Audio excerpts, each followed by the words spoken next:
with me, your man, Louie T. Welcome to my continued coverage of the coaching carousel here on the Louie T Network. I, of course, am your set man, Louie T. Thank you for joining me. Talked about the 8 vacancies right after the regular season and Black Monday, and all the dust settled and the smoke cleared.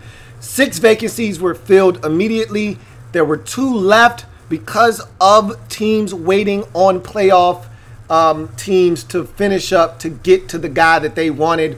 The Dolphins finally were able to get to Brian Flores, the Patriots defensive coordinator slash linebacker coach, and the Cincinnati Bengals, who we're going to talk about now, were waiting on the Rams to finish up so they could get their hands on ex-Rams quarterbacks coach Zack Taylor to make the next head coach of the Cincinnati Bengals. So let's talk about Zack Taylor, what he brings to the table, and why this is a good fit for the Cincinnati Bengals in the upcoming 2019 season and hopefully beyond. Now, the reason I titled this video New Blood is because, I mean, look, this is an easy one to figure out. It was time for change in Cincinnati. I can't tell you how many Bengals fans I've talked to that have wanted Marvin Lewis gone for the longest. And I've always said Marvin Lewis had 9 lives. I called him the cat because you just couldn't get rid of Marvin Lewis no matter what he did or didn't do. You couldn't get rid of Marvin Lewis.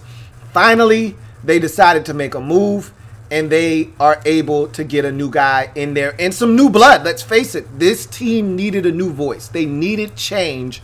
They needed to be younger. Marvin Lewis was up there in age, and they needed a young guy to come in and rejuvenate them. And enter in Zack Taylor, and you're hoping you got the right guy for the job. Now, again, you're rolling the dice on a young offensive mind here in Zack Taylor. And again, this is the new trend in the league. We talk about how the NFL is a copycat league.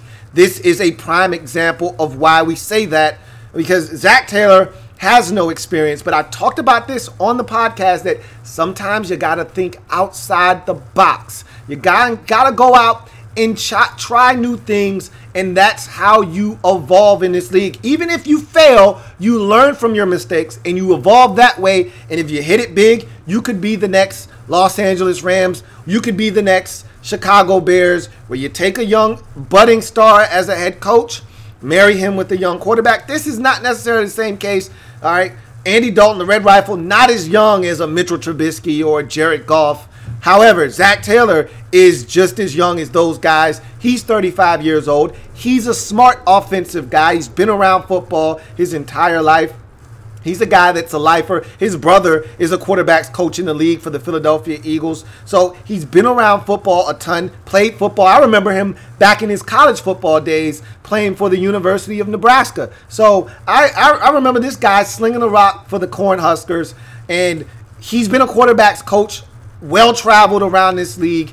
He's been a quarterback's coach in numerous stops. Miami, just to name a few, along with the Rams, obviously. He was in the collegiate ranks before. He's been in the NFL. So he's a guy that I think gets it. And I love the fact that he's an ex-quarterback, so he can see the field and see the game from the perspective of a quarterback. He's also been a wide receivers coach. So, like I said, guy knows offense. And I've said this a number of times, and I'm going to continue to say this till my face turns blue. At this point, when you get to this level as a coach, you know ball. Okay, you know X's and O's. That's generally not what's going to separate you. Yeah, that might be what gets you in the door, that someone thinks you're a very bright mind and you get it from a schematic standpoint.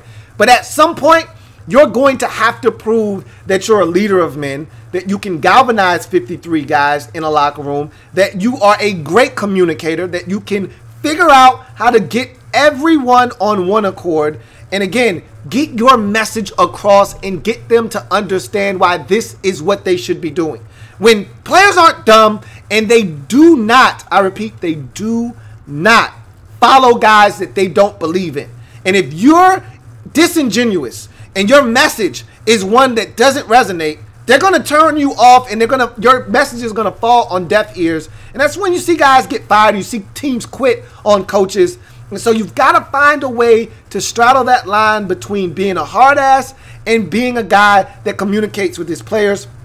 And so we don't know. At 35, kind of tough to figure these things out. But again, here's another guy in that mold of Sean McVay. And I talked about copycat league, and that's what everybody's into right now, trying to find the next Sean McVay. There is no next Sean McVay. Let me burst your bubble if you're one of those people out there thinking that you're going to stumble upon the next Sean McVay. There is no next Sean McVay. You should just be looking for the next guy to help lead your organization in the right direction and hopefully help you win big. And if you're the Cincinnati Bengals, you're hoping that Zack Taylor is in fact that guy. Now, what does he bring to the table? Like I said, he's an offensive mind, and with a team, and I've said this a million times, and I'll continue to say this because I believe it. The Cincinnati Bengals are one of the best drafting football teams in organizations in all of the sport. Now, they don't like to spend a lot of money. We know this to be a fact. Mike Brown, that's part of the reason why Marvin Lewis was around for so damn long, because he doesn't like change. He doesn't like to spend a lot of money, but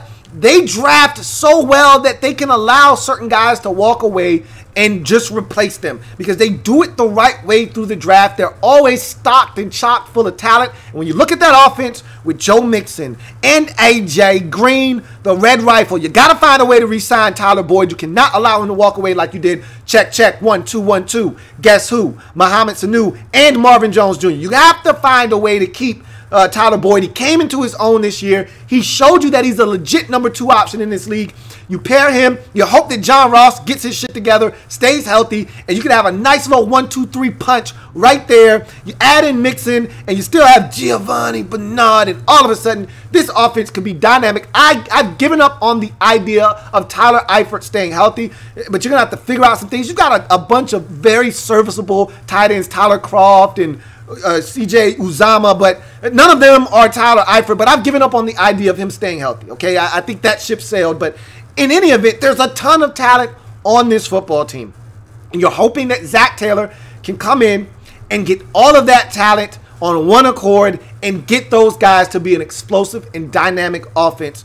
And then, again, I'm going to be anxious, and I'm always anxious with any of these new coaches to see how they fill out their staff. I want to see who he brings in as a defensive coordinator and what he decides to do there, because that's going to be just as important, because you can be as good as you want on the offensive side of football. If you don't play any defense, you end up being the Kansas City Chiefs. And while that's great, you don't have Patrick Mahomes, so it's not going to work out as great for you. You have Andy Dalton, so that's not going to be 13-3 with a number 1 seed and hosting the AFC Championship game. That's not how it's going to turn out for you. You're going to be more along the lines with that kind of defense. And look, I don't have to tell you anything you don't already know. Your defense was atrocious this year. Your defense was your undoing, and the injuries, but the defense fell apart first, and then the injuries came later. Your defense was horrid this season, and that stopped you because you got off to a really good start, and I thought you were going to be good this season, and your defense let you down. So it's going to be important who he fills out his staff with, because if he's able to get a guy to come in and get that defense back to respectability, he takes this offense and makes them into the juggernaut that they're supposed to be, that their talent says they're supposed to be. This could be one hell of a hire for the Cincinnati Bengals. Now, on the flip side, he's young. He hasn't done this before. He hasn't been in this position of power. This thing could go south quickly. So you really don't know what you're getting into, but that's the beauty of hiring a young coach, because you're looking to figure this thing out.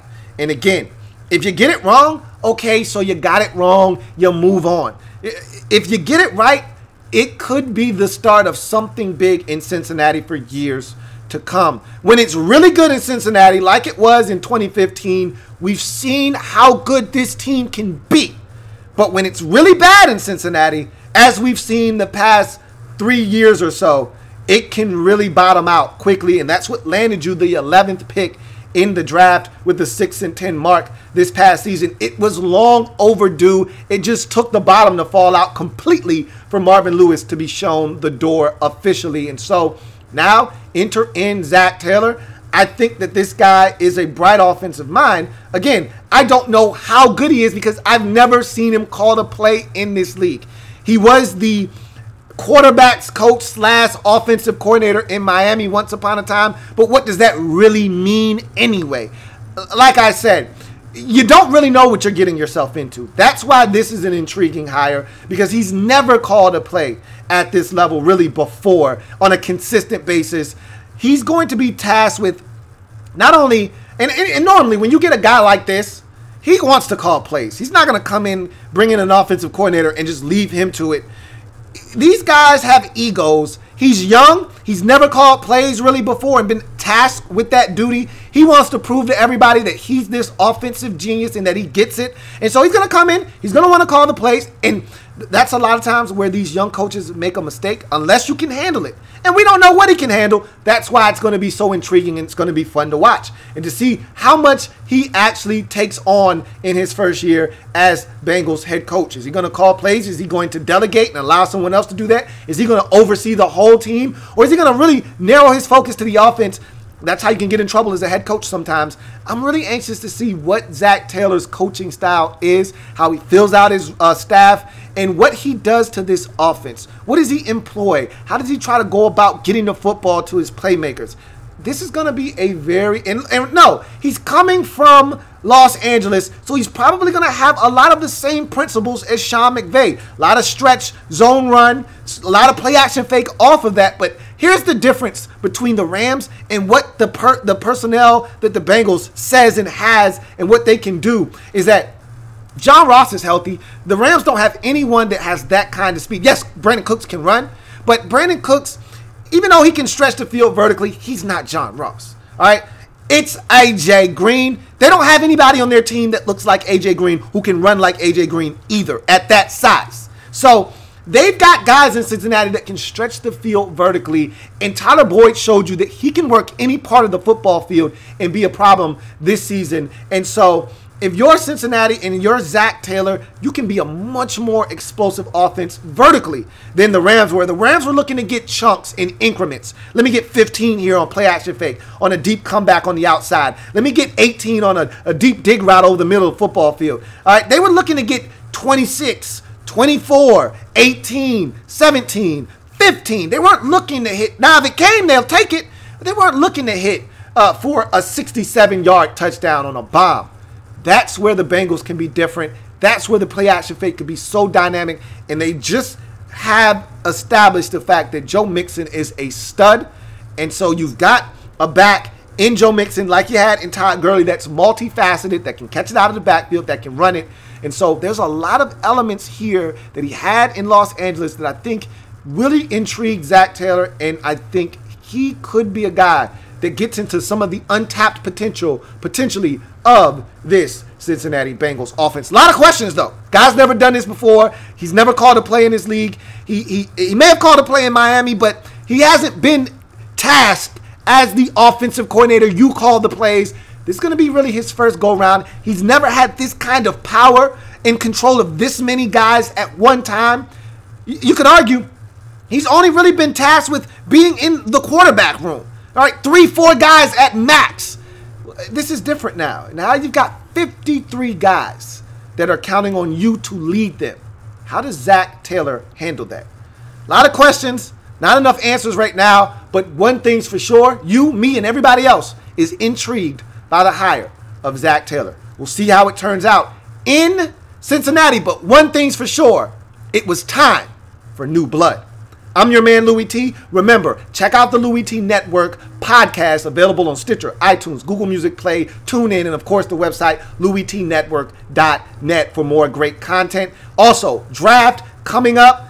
I got you covered. We're going to turn it up for draft time. Draft Prospects one-on-one series going to be coming your way. We're diving in deep this year, so make sure you're a part of that as well. Hit that subscribe button if you haven't already done so. Lots of great content coming your way. I'm your man, Louie T, signing off. I'll see you next time. Have a good one.